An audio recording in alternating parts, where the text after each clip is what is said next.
Басейните стиропул се изграждат от блокчета пресован стиропор.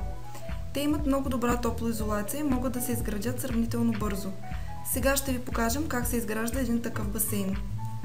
Преди да се пристъпи към изграждането на басейна, е важно да се определи точното място, където ще се намира той.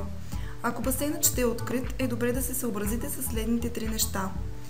Мястото трябва да се огрява от слънцето колкото се може по-дълго време, защото слънцето е единственият безплатен източник на топлина и трябва да го използваме за затопляне на водата в басейна.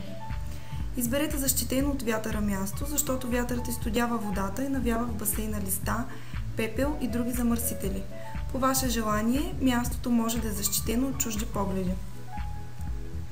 Вече може да се започне с изкопните работи. Тук трябва да се има предвид, че основата не трябва да е насип, за да не пропадне басейна.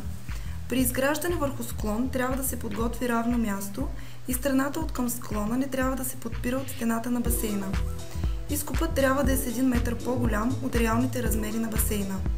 Ако басейнът е дълбок 1,50 м, то дълбочината на изкопа ще е 1,70 м, при положение, че не е предвиден бордов камък. След като изкопът е готов, се залага арматура и сифон и се отлива бетоново дъно с дебелина 20 см. След като бетонът се остави 3-4 седмици да добие якост, върху бетоновата плоча се разчертават реалните размери на басейна и се започва с подреждането на първия ред стиропорени блокчета. Във всяко едно блокче се поставя арматура, която се забива в фундаментната плоча. Другият вариант е при отливането на дъното да се остави чакаща арматура, която в последствие да се свърже с вертикалната арматура в блокчетата. После в блокчетата се поставя хоризонтална арматура и се отлива първия ред блокчета с бетон. След това се продължава с реденето на стиропорените блокчета, като на всеки ред се поставя хоризонтална арматура.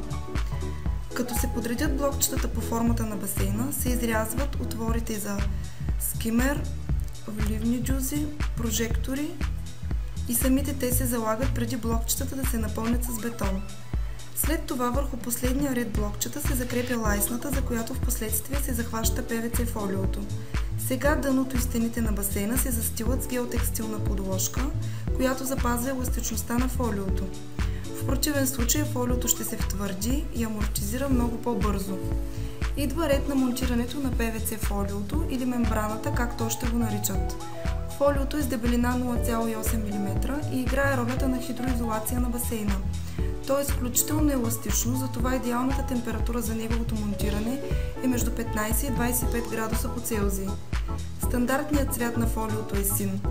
Може да се поръчат и други цветове, например бял, бежов, черен, тюркоазен или цвят, който имитира стъклокерамичните плочки. След като фолиото е монтирано, басейнът се напълва с 10 см вода и фолиото по дъното се изпъва. После се напълват още 30-40 см вода, за да се изпъне фолиото и по стените. Сега се довършва монтажа на скимер, джузи, прожектори.